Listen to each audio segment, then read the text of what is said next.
jy soms my naam fluister in jou stil gebede.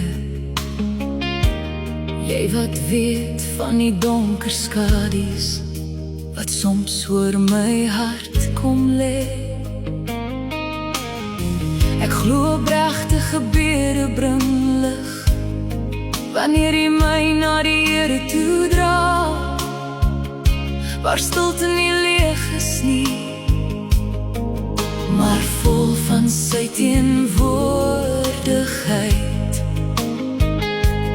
Ek onthou die dag toe ek lang gebede vir jou neergeskryf het, en vandag weet ek, dit gaan nie oor die lengte van 'n gebed nie, maar die gesindheid van 'n hart wat hom opreg soek.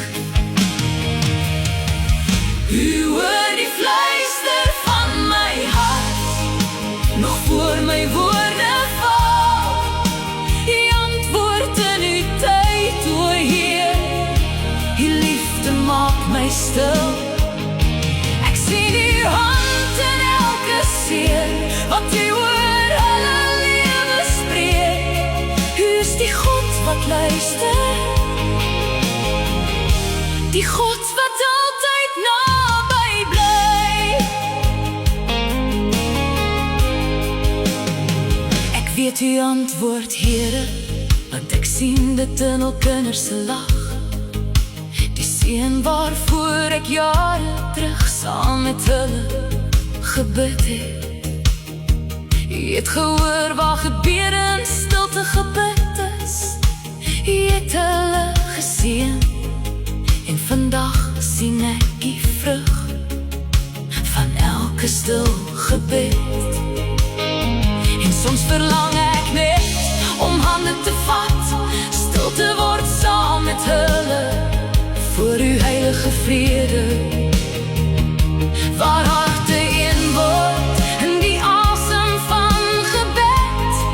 Daar waar twee of meer samen gebed is, daar is u teenwoordig.